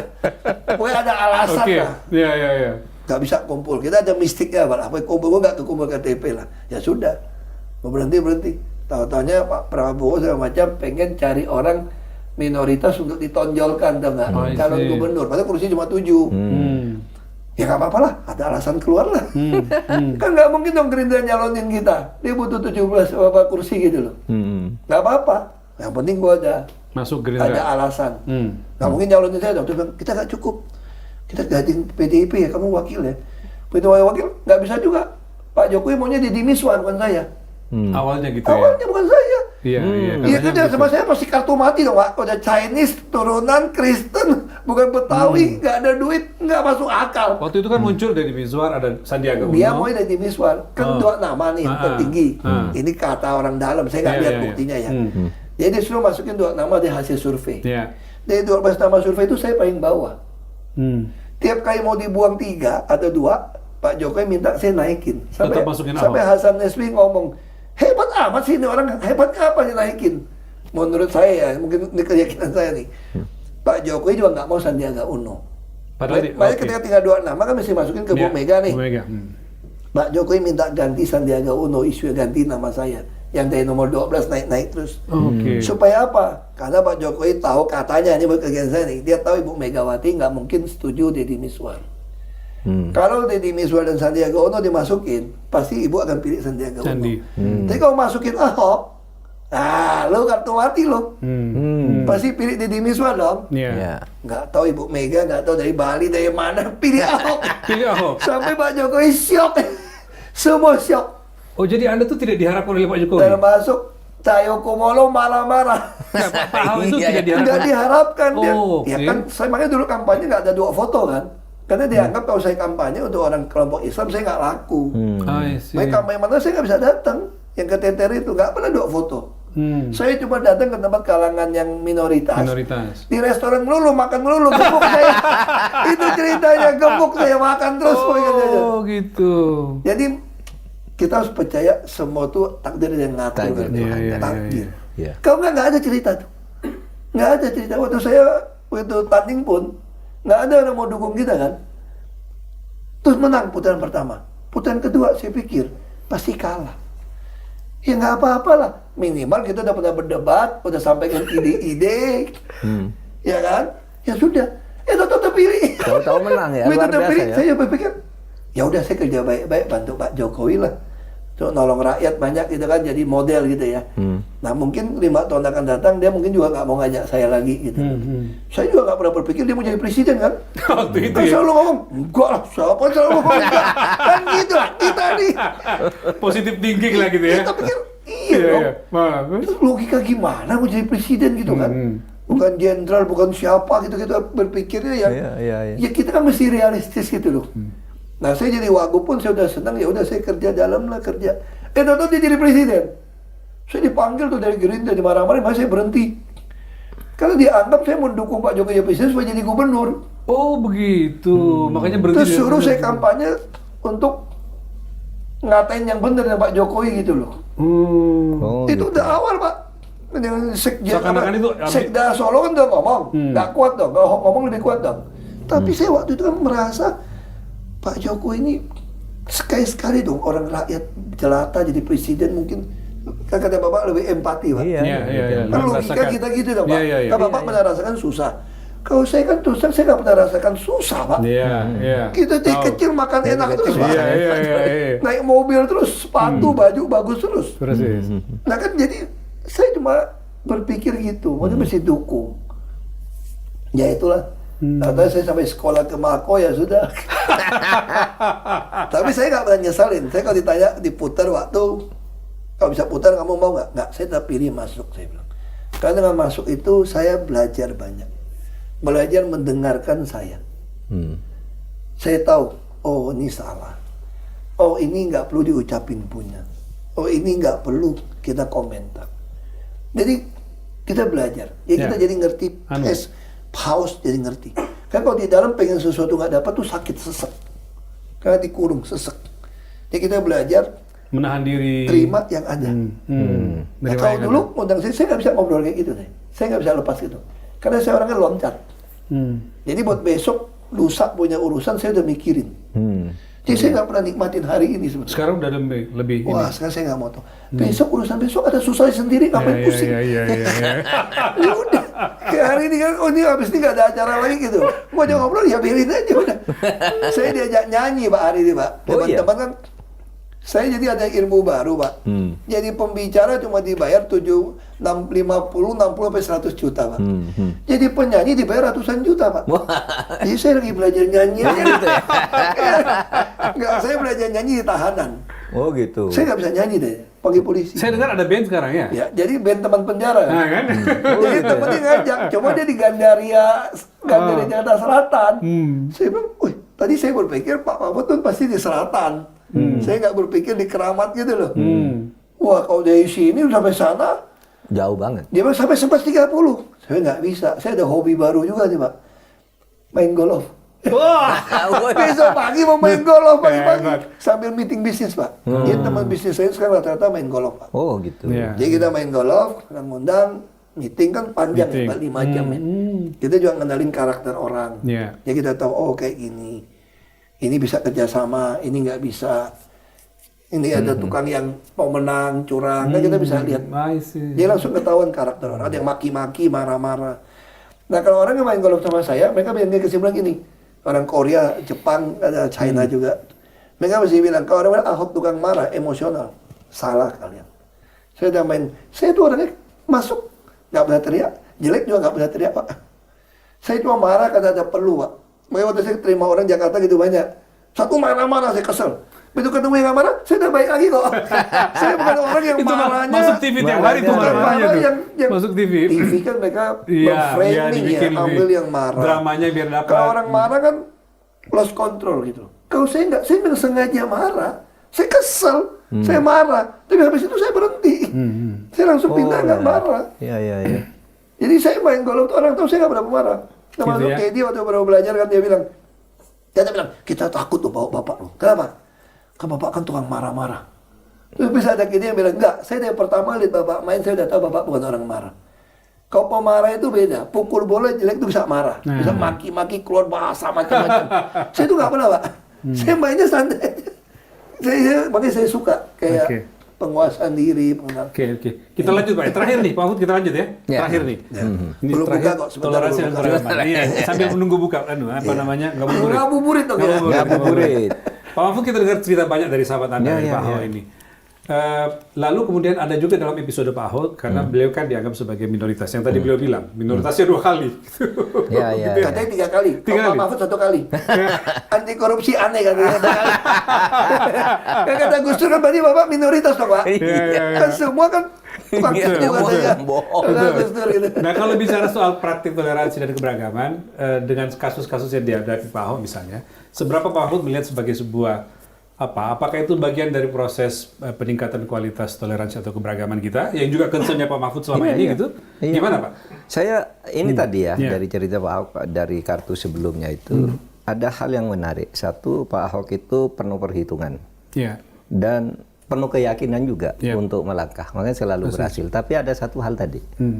Dia sangat percaya bahwa semuanya itu ditentukan oleh Tuhan. Takdir Tuhan. Tetap kembali kepada takdir Tuhan. Itu kan modal yang paling bagus tuh bagi cara orang beragama. Menurut saya agama apapun itu kan urusan Tuhan ya. Saya berpikir Tuhan itu tidak mungkin jahat. Dia yang menciptakan alam semesta, menciptakan manusia, masa dia mau jahat kepada hambanya. Oleh sebab itu bagi saya kemudian toleransi beragama itu menjadi penting. Ya, sejak kecil Pak Ahok tadi kan di sana ada orang tuanya membangun masjid, Muslim Melayu, biasa bergaul sama Pak. Hubungan sosial jalan dan segala macam ya. Saya di Madura juga begitu. Di Madura itu sangat fanatik. Orang sekarang ini ada orang menyebut itu salah satu daerah fanatik seperti di Aceh. Tetapi di Madura itu gereja banyak loh. Gereja banyak. Iya, banyak. Saya belum pernah ke Madura loh. Oh, belum ya? Perlu kapan-kapan. Baru jembatan nyampe ke ujung dong, Pak. Bangkalan, terus balik lagi. Baru gitu. Nggak terus ke Pamekasan, Enggak. perlu Itu tuh. dah. Perlu. Nah. Kapan-kapan lah ke sana ya. Boleh. Ya. Pura dan sebagainya di sana banyak. Jadi praktik keberagaman itu berlangsung dengan baik. Keberagaman ya orang tidak pernah bertengkar karena agama di situ. Tetapi orang beragamanya dengan baik gitu ya. Tetapi misalnya orang mendiskreditkan karena agamanya beda. Itu waktu saya kecil ya. Tapi agak-agak saya besar tuh muncul sedikit-sedikit warna gerakan yang disebut radikalisme itu sudah mulai muncul di mana fanatisme berlebihan ada juga mulai muncul. Waktu saya kecil tuh enggak ada. Kita diajari hidup itu sama, makhluk Tuhan. Oleh sebab itu, ya biarin aja. Saya sering juga main ke gereja, ya main ke candi dulu namanya, di sana tempat beribadahnya orang-orang Hindu, Buddha apa itu. Ada tempatnya sendiri. Kita main dengan anak-anak bersama mereka. Dan kalau Lebaran, mereka itu yang beragama juga ikut main. Kalau hari apa gitu, Natal gitu kita juga ikut ke situ gitu. Nggak apa-apa tuh. Indah sekali ya. Indah sekali Ya, waktu waktu kita itu. kecil gitu ya. Kita gitu. Iya, gimana Pak Ho? Gimana? Iya, kalau mau Lebaran takbiran nih malam nih. Iya. Udah nganterin tetangga ketupat, Iya kan? sayur. Kita tuh makan, terus kita Imlek orang datang juga Iya, tahu-tahu. iya. Jadi sembahyang rebut kan bapak saya ketua kelenteng kan. Iya. Jadi saya baru kaget itu setelah sampai Jakarta sekolah baru mulai itu. Baru Pak. mulai. Tahun 80-an tuh baru terasa tuh. Iya. Dia kalau mau jadi OSIS jadi apa? Mesti orang Sudah asli, mulai. mesti Iya, ini, udah mulai. mesti ini. Iya. Dia sebenarnya tuh ada kepentingan kekuasaan. Jadi akhirnya jadi Iya, artinya kalau untuk kepentingan sosial itu terbangun, tapi ketika kepentingan politik tiba-tiba terbelah begitu ya. Iya, Pak Ahok kan merasakan begitu ya. Betul. Iya, Pak. Sejak tahun 80-an ya itu. Dulu Iya, waktu saya kita tahun 80-an ya, saya waktu kita mulai kecil indah sekolah. sekali. Lalu ini bukan Kuliah, orang iya. asli, wah ini orang asing, ini bukan orang Islam, ini bukan agama ini. Terus itu sejak untuk apa ya yang kayak gini bilang negara begini Apa yang besar. dalam bayangan Pak Ahok kira-kira yang kalau dalam konteks itu kan misalnya kita lihat Gus Dur ya, yang selama ini memperjuangkan itu ya. Pak Ahok melihat seperti apa nilai-nilai apa yang dari Gus Dur itu yang mesti terus dikembangkan supaya itu tadi ya kan nilai kemanusiaan ya. Ya. kemanusiaan ya. Terus satu lagi apa? Kenapa kita sama? Saya kira kita agama samawi ya Pak. Ya, Iya. agama sama. Kita agama kan samawi. ditugaskan untuk mengadministrasi keadilan sosial. mengadministrasi. kajian sosial. Oh oke, itu pesan agama Samawi kira-kira gitu ya. Itu kalimat Sulaiman yang jawab. Oh, oke. Saya sangat terkesan ketika Nabi Sulaiman ditanya oleh Tuhan, apa yang lu mau minta dari saya? Dia nggak minta kaya, dia nggak minta panjang umur, minta kuasa. Dia minta, beri saya hikmat untuk bisa mengadministrasi keadaan sosial bangsa yang besar ini. Oh, Itu kalimat yang sangat mendalam. dalam buat Pak Ahok. Dan jadi Gus Dur itu, misalnya contoh waktu kampanye, saya paling ketara waktu itu, Pak Presiden nggak dikawal. Dia bilang kiai palsu lah, apalah, keluarin ayat inilah, ngomong ke Gus Dur. Nggak ngerti Quran mereka. Makanya kalau saya ngomong silakan nih Pak. Jangan sampai kasus Al-Maidah itu muncul. Iya, Itu iya. Gus Dur yang ngomong juga itu. Itu Gus Dur yang ngomong. Gus Dur yang ngomong itu? Iya, makanya kata Mbak Yeni, kamu kenapa niru omongan bapak saya? Oh gitu. Kalau yang ngutip ngomong itu bapak saya kan nggak masalah. Itu Gus Dur yang ngomong. Kan waktu yang surah Al-Maidah itu loh Pak. Ya, waktu Surat calon Al-Maidah gubernur 31. itu bertebaran di pasar semua. Oh. Semua Jumatan, semua sholat itu pakai itu dibahas ayatnya. Astaga. Makanya Gus Dur ngomong. Ya, aku kan orangnya kan, iya, Gus Dur ngomongin, saya ngomongin. Kita lupa, Gus Dur kan memang agak beda. Oke. Tapi punya Iya, iya. kenangan, saya senang banget Gus Dur itu, betul saya senang. Gak ada pesawat pribadi, bisa gak apa-apa. Pokoknya saya dukung, saya mau ada orang Tionghoa jadi gubernur. Itu Gus Dur. Ya dia. Gus Ya Dur. kita, ya, saya juga orang Tionghoa, kamu orang Tionghoa, diurut-urut semua orang Tionghoa, ada. Kita semua rasanya Iya. mau Maulid kok. Iya. Gus Dur begitu. Gus Dur Kita begitu semua ya. rasanya mau Maulid kita. Oh. Gimana? Makanya Belanda membedakan dengan Statbat kan. Yang masuk Islam dianggap Melayu. Ya. Karena Belanda nggak bisa bedain kita. Iya betul. Itu alasannya. Iya. Orang Arab nggak, Islam Arab tetap dia kelasnya. Tapi kalau orang Cina masuk Melayu langsung jadi Iya. pribumi. Dan sekarang diperhatikan juga apa keturunan Chinese nikah dengan Jawa sekarang Pak beliau ini kan. Iya. Iya toh? Kalau saya keluarga memang dari bapak ibu saya semua tuh udah banyak nikah silang. Nikah silang. Om saya banyak yang mualaf karena nikah. Ada juga orang Melayu yang ikut ke Chinese yang tua dulu kan ikut sembahyang. Nenek saya itu setengah Thailand Pak. Oh gitu. Dari bapak saya Pak. Nenek saya tuh bapaknya orang Thailand. Jadi nenek saya tuh pakai sarung. Pakai siri. iya. Makanya waktu PP 10 Pak Yusril tuh salah tuh. Dia kira keluarga saya jadi WNI karena tahun 80-an dikasih Pak Harto. Enggak, keluarga saya itu udah WNI. Saya udah WNI, adik saya WNI udah dari lahir semua. Kenapa? Karena nenek saya waktu di PP 10 tahun PP 10, 59 iya. untuk pilih WNI atau RRT. Kalau pilih RRT kan dipulangin ke Tiongkok. Iya. Nenek saya nggak pilih. Pilih Indonesia. Kenapa? Nenek saya bilang kita nggak ngerti. Nah, lu pulang juga nggak bisa bahasa Cina. Makanya bapak saya selalu diingetin kata nenek saya. Oke, kamu ada turunan Cina, Tiongkok. Itu tanah leluhur kita. Leluhur. Tapi tanah air kita ya Indonesia. Indonesia. Wah, Makanya luar biasa. nenek saya itu nggak pergi.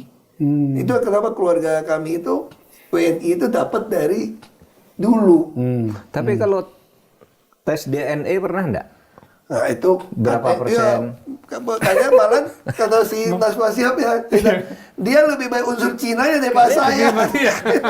Itu tes DNA, iya banyak kok kita tes DNA Naswa Shihab ketahuan. Kalau nanti ada keturunan Arabnya kalau Najwa Shihab tuh nggak salah Arabnya cuma 3% gitu Iya, ya. katanya lebih Lebih dikit Sementara Arabnya. Cinanya dia 40 Iya. sekian. Karena memang kan kita campur ya. Iya. Tapi di Iya kan Belitung- nggak ada yang Persis. betul-betul di ini. Belitung kan campur. Iya, akulturasinya tinggi kan. Iya. Nah, bapak saya juga nggak mau pergi waktu nenek saya masih hidup, dia anak bungsu.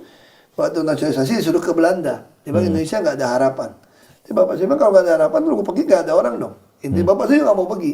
Bapak saya bujang ditawarin ke Belanda. Oh gitu Dia ya? ikut sama Belanda kerja. Jadi memang akhirnya kebentuk dari keluarga. Keluarga ya. Jadi kebentuk dari nenek, dari bapak. Dan ngomong-ngomong sekarang di rumah ada si kecil yang baru Pak. Oh iya. Beliau baru dapat anak ketiga. Selamat Pak Ahok. Selamat Buat Pak Masih. Selamat Pak. Bulan Desember kemarin ya. Iya. Saya lihat. Hari ibu, hari ibu. Hari Hari Ibu. Ibu. Selamat Ini ya. cukup kau ini blok matanya nih. Hah? Belum, Belum Pak. katanya. Oh ya.